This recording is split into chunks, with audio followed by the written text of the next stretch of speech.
నివేదిక ఏమైనా బైబిలా, ఖురానా, భగవద్గీతనా, అందులో ఉన్నాయన్నీ సరైనవని అనుకోవడానికి లేదు అని కిరణ్ కుమార్ రెడ్డి గారు ఇదే శాసనసభలో చెప్పిన విషయాన్ని గుర్తు చేస్తున్న. శాసనసభ రికార్డు కూడా ఉంది, కావాలంటే ఆ రోజు డిస్కషన్ అంతా కూడా నేను చెప్పగలుగుతా. ఇకపోతే మన భారత మాజీ ప్రధానమంత్రి మన్మోహన్ సింగ్ గారు is a great man, learned man, everyone will respect him. ఆయన ఏమన్నారో ఒక్కసారి విందాం.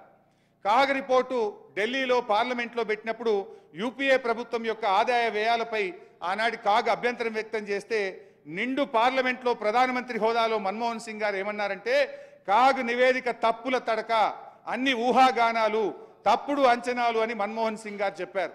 బొగ్గు గనుల కేటాయింపులో అవినీతి జరిగిందని కాగ్ చెప్తే అసలు కాగు చెప్పిన విషయాలకు ప్రామాణికతనే లేదు అని మన్మోహన్ సింగ్ గారు పార్లమెంట్లో చెప్పిన విషయాన్ని గుర్తు చేస్తున్నాను. ముఖ్యమంత్రి గారు.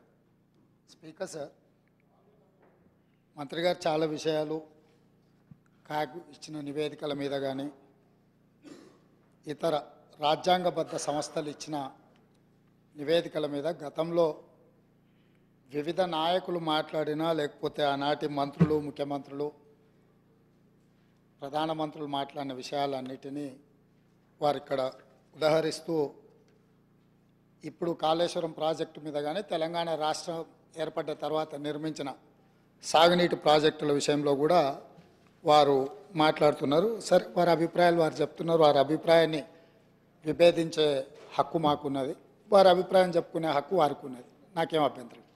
అయితే అధ్యక్ష, తమరి ద్వారా తెలంగాణ సమాజానికి అత్యంత కీలకమైన అంశాన్ని, ఇతరులు ఎవరో చెప్పిందో మనము చేపట్టిన చర్యలు లేదా పనుల మీద ఇతరు ఇచ్చే నివేదికను మనము ఆమోదించవచ్చు, తిరస్కరించవచ్చు, భిన్న అభిప్రాయం చెప్పడానికి కూడా అవకాశం. కానీ మనమే ఒక ఆలోచనతో కొంతమంది అధికారులను, ఒక గ్రూప్ ఆఫ్ ఇంజనీర్స్, రిటైర్డ్ ఇంజనీర్స్ను కూర్చోబెట్టి నా ఆలోచన ఇది, నేను ముందుకు వెళ్ళాలనుకుంటున్న విధానం ఇది, దీని మీద సాంకేతిక నిపుణులుగా మీ అభిప్రాయాన్ని కూలంకషంగా పరిశీలించి అన్ని పరిణామాలను పరిగణలోకి తీసుకొని మీరు నివేదిక ఇవ్వండి అని చెప్పి గత ముఖ్యమంత్రి కల్వకుంట్ల చంద్రశేఖరరావు గారు, ఆనాటి సాగునీటి పారుదల శాఖ మంత్రి తన్నీర్ హరీష్ రావు గారు గోదావరి ప్రాజెక్టుల మీద రిటైర్డ్ ఇంజనీర్స్తోని ఒక కమిటీని నియమించారు అధ్యక్ష. ఆ కమిటీ ఇచ్చిన నివేదికను తమ ద్వారా ఈ సభ రికార్డులోకి మొత్తం తేదలుచుకుని ఇందులో కొన్ని అంశాలను మాత్రము నేను చదివి వినిపిస్తాను. ఆనాటి పత్రికలలో వచ్చిన వార్తలను కూడా నేను చదివి వినిపిస్తాను కొంతమేరకు. ఈ మొత్తం రికార్డును నేను సభలో రికార్డు ప్లే చేయదలుచుకున్నాను. నేను ఈ చదివి వినిపించిన తర్వాత ఈ టోటల్ రికార్డు సభ దీంట్లోకి తీసుకోవాల్సిందిగా నేను విజ్ఞప్తి చేస్తున్నాను అధ్యక్ష. ఈ report of committee barrages and Godavari and Pranahita Chevella, ఈ కమిటీని ఆనాటి ముఖ్యమంత్రి చంద్రశేఖరరావు గారు నియమించారు. ఇది 14 పేజీల కమిటీ నివేదిక ఇచ్చింది అధ్యక్ష. ఎవరు అధ్యక్ష ఇందులో ఇంజనీర్లు ముఖ్యమైన వాళ్ళు అంటే B Anantharamulu, B Venkata Ramarao, S Chandramouli, G Damodar Reddy, M Shyamprasad Reddy, 5 మంది ఇంజనీర్లతో ఆనాటి ముఖ్యమంత్రి, సాగునీటి పారుదల శాఖ మంత్రి ప్రాణహిత చేవెళ్ళ ప్రాజెక్టుల మీద తుమ్మిడిహెట్టి దగ్గర కాకుండా ఇతర ప్రాంతాలలో నిర్మించడానికి అవసరమైన రీడిజైనింగ్కు ఇక్కడ పునాది పడ్డది అధ్యక్ష. ఈ పునాది పడ్డ తర్వాత వీళ్ళు పూర్తి స్థాయిలో మొత్తం గోదావరి జలాలకు సంబంధించిన హిస్టరీని మొత్తం ఇందులో పొందుపరిచింది అధ్యక్ష. ఇదే కాకుండా వీళ్ళు aerial survey, physical survey, toposheets survey చేసి మొత్తం ఒక నివేదికను తయారు చేసి ఇచ్చారు అధ్యక్ష. అందులో పేజ్ నెంబర్ 5లో alternate locations for barrage, the members of retired engineers forum have conducted the aerial survey on 24/3/2015 to examine the feasibility of proposed site and feasibility of alternative sites on Pranahita River, etc. After detailed toposheet study and as per site plans, the following alternative are proposed. అంటే మేము అన్ని రకాలుగా టోపోషీట్లను కానీ aerial సర్వేలు చేసి వీటన్నిటిని ఆధారంగా ప్రభుత్వానికి మేము నివేదికలు ఇస్తున్నామని చెప్పి అంతకంటే ముందు అధ్యక్ష పదే పదే గత ప్రభుత్వం ఏం ప్రయత్నం చేయలే, ఉమ్మడి రాష్ట్రంలో తెలంగాణకు తీరని అన్యాయం చేసిండ్రు, ఆనాటి ముఖ్యమంత్రులు ఏం పని చేయలేదని వారు ఏదైతే మంత్రి గారు ఆరోపణలు చేస్తుండ్రో, వీళ్ళు నియమించిన రిటైర్డ్ ఇంజనీర్లు పొందుపరిచిన అంశాలను కొన్నిటిని ఉమ్మడి రాష్ట్రంలో జరిగిన ప్రయత్నాలను కూడా ఈ సభ ద్వారా తెలంగాణ సమాజానికి నేను చెప్పదలుచుకున్నాను అధ్యక్ష. ఎందుకంటే వాస్తవాలనే ఇక్కడ చర్చించాలన్న ఆలోచనతోటి మనం ప్రత్యేకమైన చర్చను మా మంత్రివర్యులు ఉత్తమ్ కుమార్ రెడ్డి గారు దాదాపుగా నిద్రపోని రాత్రులు గడిపి, నాకు తెలిసి వారు సరిహద్దుల్లో సైనికుడుగా మోహరించి యుద్ధాన్ని ఎదుర్కొని వచ్చిన సైనికుడు సరిహద్దుల్లో కూడా వారంత బరువైన గుండెతో ఉన్నారో లేదో నాకు తెలీదు. వీటిని వారు రోజుల కొద్దీ ఈ తెలంగాణ ప్రాజెక్టుల మీద జరుగుతున్న పరిణామాల మీద చూసి బరువెక్కిన గుండెతోని కొన్ని వాస్తవాలను ఈ సభ దృష్టికి తీసుకొచ్చే ప్రయత్నం చేస్తే, జరిగిన తప్పులను వారు చేసినందుకు తెలంగాణ సమాజానికి క్షమాపణ చెప్పడం ద్వారా మంత్రి గారిని అభినందించి భవిష్యత్తులో ఎట్లా ముందుకెళ్దామని వారు కొన్ని సూచనలు చేస్తుంటే సమాజం వారిని కొంతమేరకైనా వారిని అభినందిస్తుండే. కానీ ఎదురుదాడి పూర్తిగా అంటే మంత్రి గారు వాస్తవాల ప్రాతిపదికన ఇచ్చిన పవర్ పాయింట్ ప్రజెంటేషన్ కూడా తప్పుల తడక అని చెప్పి దూషించడం ద్వారా గతంలో జరిగిన తప్పులను కప్పిపుచ్చుకోవడానికి తీవ్రమైన ప్రయత్నం చేస్తున్నారు అధ్యక్ష. అందుకే ఉమ్మడి రాష్ట్రం మనకు తీరని అన్యాయం జరిగింది, సాగునీటి ప్రాజెక్టులు ఎక్కడొక్కడ ఆగిపోయినాయని నీళ్ల కోసం కొట్లాడిన తెలంగాణ సమాజం ఉమ్మడి రాష్ట్రంలో న్యాయం జరగదన్న ఆలోచనతోనే ప్రత్యేక తెలంగాణ రాష్ట్రం రావాలి, ప్రత్యేక తెలంగాణ రాష్ట్రం కావాలి అన్నారు. తెలంగాణ ఇచ్చింది మేమే, తెలంగాణ తెచ్చింది మా వాళ్ళు. అక్కడ ఉన్నాడు పొన్నం ప్రభాకర్ గారు, రాజగోపాల్ రెడ్డి గారు, వివేక్ వెంకటస్వామి గారు. ఈ సభలో చాలామంది పెప్పర్ స్ప్రేల బారిన పడి ఆనాటి మూకల దాడిలో ఎదురొడ్డి నిలబడి కొట్లాడి తెలంగాణ బిల్లును ఆమోదింపజేసిన సభ్యులు చాలామంది, అంజన్ కుమార్ యాదవ్ లాంటి వాళ్ళు, సురేష్ షెట్కార్ లాంటి వాళ్ళు, బర్లాం నాయక్ లాంటి వాళ్ళు, సిరిసిల్ల రాజయ్య లాంటి వాళ్ళు ఎంపీలు ఎంతోమంది ఉన్నారు అధ్యక్ష. ఇదంతా చరిత్ర కళ్ళగట్టినట్టు. పార్లమెంట్లో లైవ్ రికార్డులన్నీ తీయండి. ఆ రోజు బిల్లు ప్రవేశపెట్టినప్పుడు చంద్రశేఖరరావు గారు ఎక్కడుండే, ఈ సభ్యులందరూ ఎక్కడుండేనో ఒకసారి చరిత్రను కూడా చూడాల్సిందిగా తమకు విజ్ఞప్తి చేస్తూ ఉమ్మడి రాష్ట్రంలో జరిగిన కొన్ని అంశాలను నేను చదివి వినిపించదలుచుకున్నా అధ్యక్ష. Both Andhra Pradesh and Maharashtra government entered into an agreement in year 2012 for constituting interstate board and standing committee and coordination committee. Pranahita Chevella project యొక్క నిర్మాణాన్ని అడ్డంకులను తొలగించడానికి ఆనాడు మహారాష్ట్ర ముఖ్యమంత్రి ఉమ్మడి ఆంధ్రప్రదేశ్ ముఖ్యమంత్రి కలిసి చర్చించి 2012లో ఇంటర్స్టేట్ బోర్డును కాన్స్టిట్యూట్ చేసిండ్రు, స్టాండింగ్ కమిటీని కాన్స్టిట్యూట్ చేసిండ్రు, కోఆర్డినేషన్ కమిటీని అంటే ఈ సమస్యలను పరిష్కరించుకోవడానికి కోఆర్డినేట్ చేయడానికి కూడా కమిటీని కాన్స్టిట్యూట్ చేశారు అధ్యక్ష.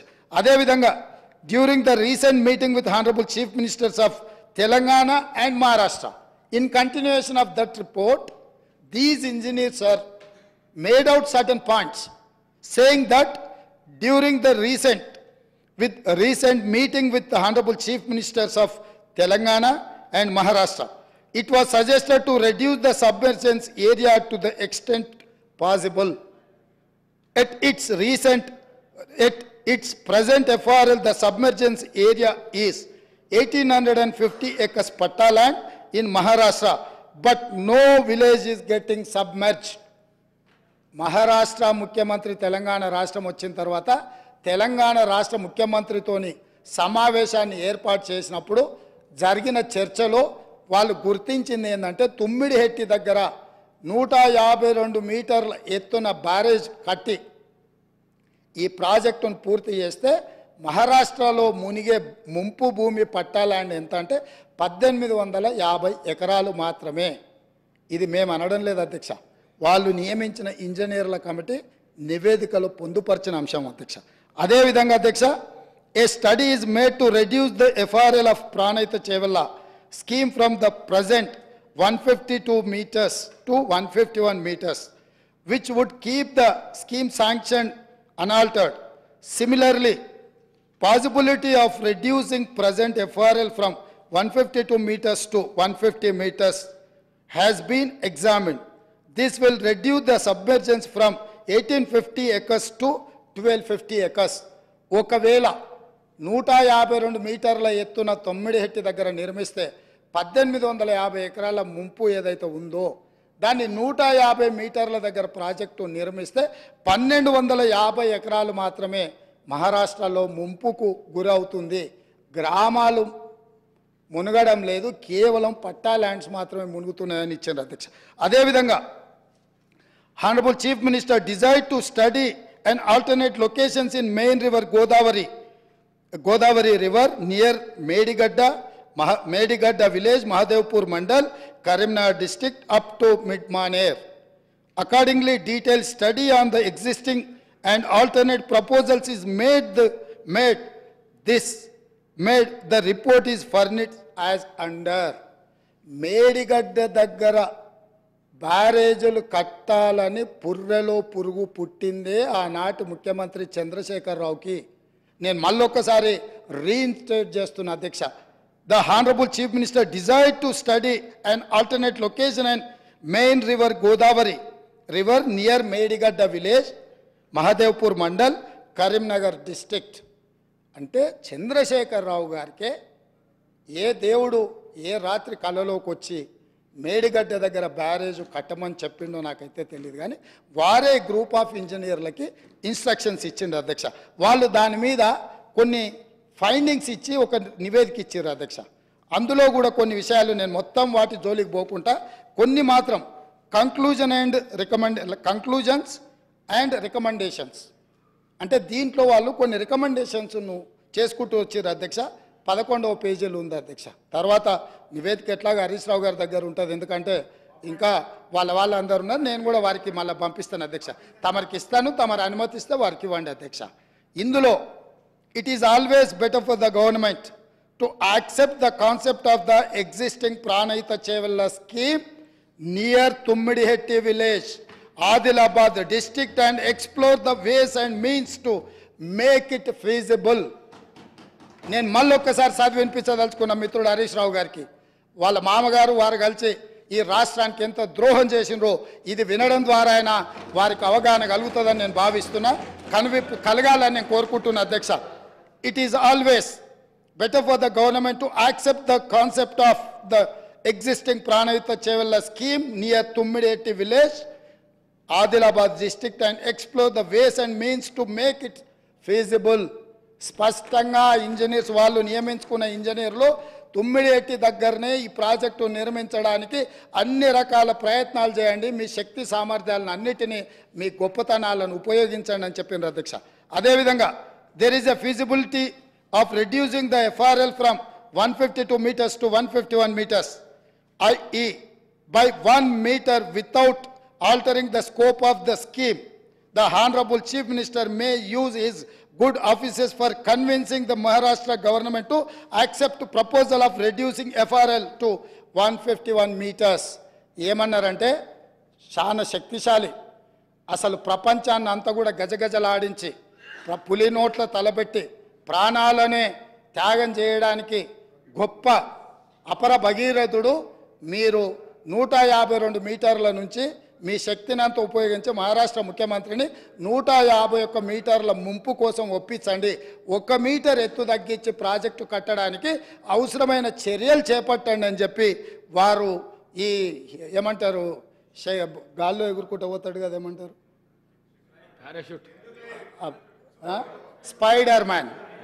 స్పైడర్ మ్యాన్ని మీరు ఒకసారి అడగండి అని చెప్పి వారు సూచన చేసిండ్రు అధ్యక్ష. అదేవిధంగా in case of the Maharashtra government still insists for further lowering the FRL, the Telangana government can accept at 150 meters FRL. ఒకవేళ వాళ్ళు మరీ 151 ఒప్పుకోకపోతే 150 దగ్గరకైనా దయచేసి ఒప్పించండి అని చెప్పారు. In both the above proposals there will not be any financial loss to the work done portions. మీరు దీన్ని 150 మీటర్ల దగ్గరకైనా తుమ్మిడేటి దగ్గర ప్రాజెక్టు నిర్మిస్తే గతంలో ఖర్చు పెట్టింది కానీ భవిష్యత్తులో ఖర్చులు పెరగడానికి కానీ ఎలాంటి అవకాశం లేదు అని చెప్పి 11వ పేజీలో వాళ్ళు ఇచ్చిన నివేదికలో ఉంది అధ్యక్ష. అదేవిధంగా అధ్యక్ష 13వ పేజీ అధ్యక్ష ఫైనల్ రికమెండేషన్స్ అంటే ఇంకా అన్ని ఎగ్జామిన్ చేసినాం, కంక్లూజివ్ రిమార్క్స్ ఇచ్చిండ్రు, తర్వాత ఫైనల్ రికమెండేషన్స్ ఇచ్చిండ్రు అధ్యక్ష 13వ పేజీలో. ఈ ఫైనల్ రికమెండేషన్లో ఏమన్నారో ఈ ఒక్క సెంటెన్స్ చెప్తా. ఈ తర్వాతైనా మిత్రుడు హరీష్ రావు గారికి కనువిప్పు కలిగి తెలంగాణ సమాజానికి వారికి క్షమాపణ చెప్తారు చంద్రశేఖరరావు గారి తరఫున అని నేను భావిస్తున్నా అధ్యక్ష. The proposal of construction of a barrage on main Godavari near Medigadda village and lifting 160 TMC of water to mid-Maner reservoir is not desirable. Very clear, crystal clear, clear and loud. They have said ఇది ఉపయోగం లేని నిరుపయోగమైన ప్రయత్నము. నేను మళ్ళొక్కసారి చదివి వినిపించే రికార్డులోకి ఈ విషయాన్ని అంతా తీసుకురాదలుచుకున్న అధ్యక్ష. The proposal of construction of a barrage on main Godavari near Medigadda village and lifting 160 TMC of water to mid మానే రిజర్వాయర్ ఈజ్ నాట్ డిజైరబుల్. 5 మంది ఎవరు అధ్యక్ష దీంట్లో సంతకం పెట్టింది, నివేదిక ఇచ్చింది? తెలంగాణ కోసం కొట్లాడిన ఇంజనీర్లు అధ్యక్ష. నీళ్లకు మన తెలంగాణ ఎట్లా బాగుపడుతుందో అని చెప్పిన ఇంజనీర్లు, ఆ ఇంజనీర్లు B Anantharamulu, P Venkataramarao, S Chandramouli, G Damodar Reddy, M Shyamprasad Reddy.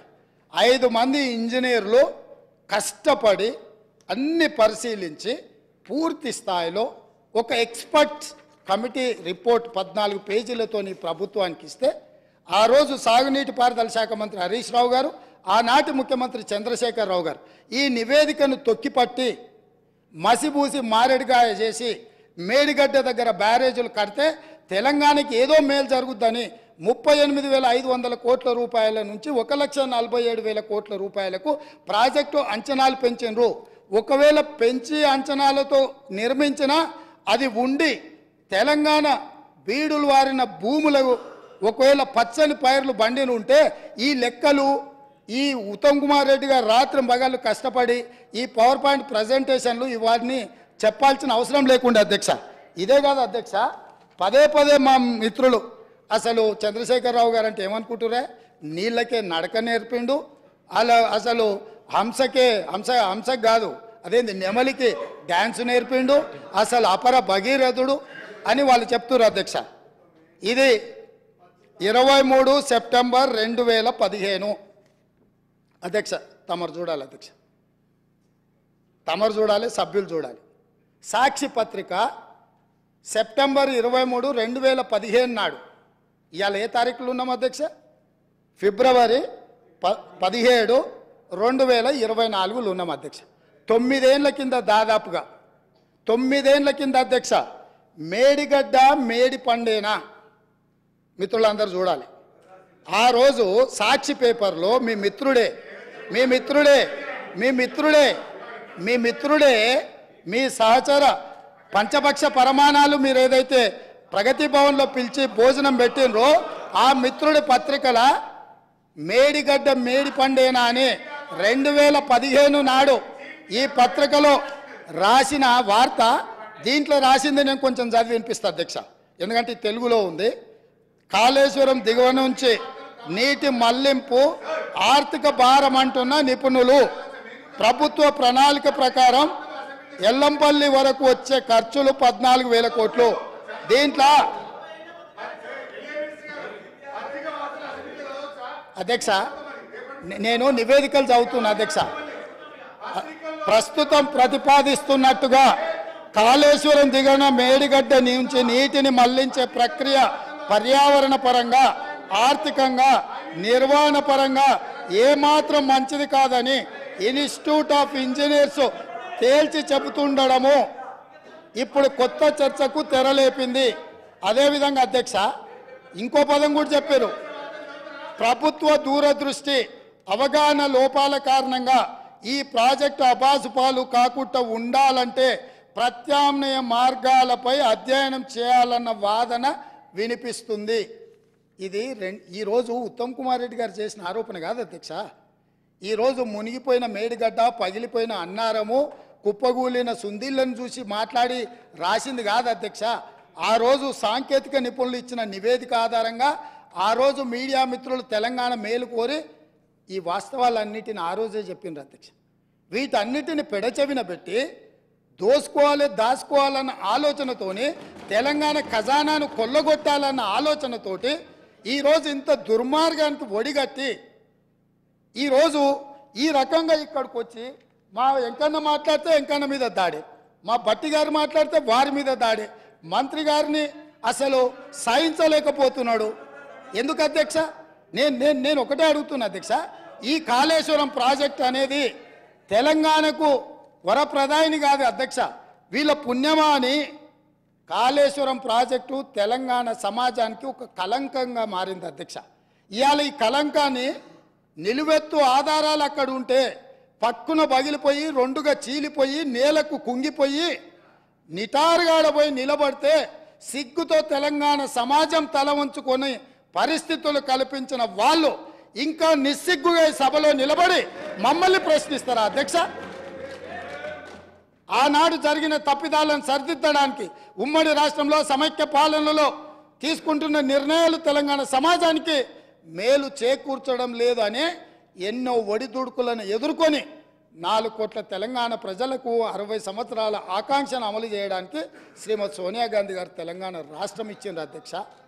అట్లా ఇచ్చిన తెలంగాణను వీళ్ళని నమ్మి వీళ్ళ చేతిలో పెడితే 10 సంవత్సరాల దివాలా తీయించి కొల్లగొట్టి ప్రాజెక్టులు పక్కున బలిగిపోతుంటే దాని మీద క్షమాపణ చెప్పకుండా ఇంకా ఎదురుదాడి ఏంది అధ్యక్ష? ఏంది ఇదా అధ్యక్ష పద్ధతి? ఈ నివేదికను కాదంటాడా? ఈ నివేదిక వాళ్ళు అధికారులను వాళ్ళు నియమించలేదంటాడా? లేకపోతే ఈ నివేదిక సంబంధం లేదంటాడా అని నేను అడుగుతున్నా అధ్యక్ష. ఇవాళ మాజీ మంత్రి హరీష్ రావు గారిని నేను నిలదీస్తున్నా. మీరు బాధ్యులు, మీరు ఈ దుర్మార్గాలకు పాల్పడ్డది మీరు. మిమ్మల్ని ఎందుకు 2014 నుంచి 18 వరకు మిమ్మల్ని చంద్రశేఖరరావు గారు మంత్రిగా కొనసాగించి 18లో ఎందుకు మిమ్మల్ని మంత్రిగా బర్తరఫ్ చేసిందని నేను అడుగుతున్నా. మీరు ఈ దోపిడీలో ఆ తర్వాత వచ్చిన చంద్రశేఖరరావు ఈ శాఖకు మంత్రి, ఈ పాపాలకంతా వాళ్ళిద్దరు కారణం కాదా అధ్యక్ష? వీళ్ళిద్దరు కలిసి ఈ రకంగా తెలంగాణను మొత్తం చెదలు పట్టించారు అధ్యక్ష. తెలంగాణను మొత్తం దోపిడి. ఇట్లాంటి పరిస్థితుల్లో ఇంకా కూడా ఈ రకమైన మొండి వాదనలు తొండి వాదనలు వద్దు హరీష్ రావు గారు. జరిగిన తప్పులు సరే, విజిలెన్స్ అండ్ ఎన్ఫోర్స్మెంట్ నివేదికిస్తే వాళ్ళని తిడుతుంది, కాగ్ నివేదికిస్తే వాళ్ళను ఆరోపణ చేస్తుంది, వాస్తవాలను చెప్తే మా మీద దాడి చేస్తుంది. మరి మీరు నియమించుకున్న అధికారులు ఇచ్చిన నివేదికని ఇది కూడా తప్పుడు నివేదికనే అధ్యక్ష? ఇది కూడా తప్పుడు నివేదికనే అంటాడా? అంటే ఎటు పోతున్నాము అధ్యక్ష? మనము ఎక్కడికి వెళ్తున్నాము? ఏం చర్చ జరుగుతుంది అధ్యక్ష?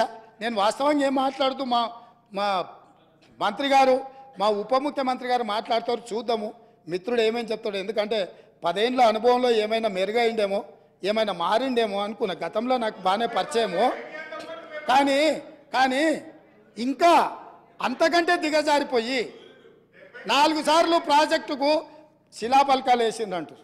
మంచిదే, ఫస్ట్ ప్రాణహితనే ఉండే, చేవెళ్ళ చెల్లమ్మ అడిగితే చేవెళ్ళ దగ్గరకు వచ్చింది. శిలాపలకం వేయొద్దా? ఇవాళ వారి పక్కనే ఉంది కదా చేవెళ్ళ చెల్లమ్మ. ఎందుకు ఆ అక్క కూడా చెప్తలేదు హరీష్ నువ్వు మాట్లాడేది తప్పని? చేవెళ్ళ ప్రాజెక్ట్ ఆగిపోతే అక్కతో పాటు మేము కూడా ధర్నాకు పోయి లోపలికి దిగినాం కదా. వీళ్ళు వచ్చినాక దుర్మార్గం జరిగింది, చంద్రశేఖరరావు ముఖ్యమంత్రి అయినాక దుర్మార్గం జరిగింది. మెదక్ జిల్లాకే పరిమితం చేసుకున్నాడు, రంగారెడ్డి జిల్లాను ఎండబెట్టిండు, చేవెళ్ళ వికారాబాద్ పరిగి తాండూరు వరకు ఇవ్వాల్సిన గోదావరి జలాలను చంద్రశేఖరరావు దిగమింగిండు, మల్లన్న సాగర్కే ఆపేసిండని అక్క ధర్నా చేయలే. తమరు కూడా వచ్చింది కదా అధ్యక్ష. ఇవాళ ఎదురుగ్గా కూర్చొని పచ్చి అబద్ధాలు మాట్లాడుతుంటే మా అక్క మా జిల్లా కోసం మాట్లాడతలేదంటే నాకు ఆశ్చర్యం అనిపిస్తుంది.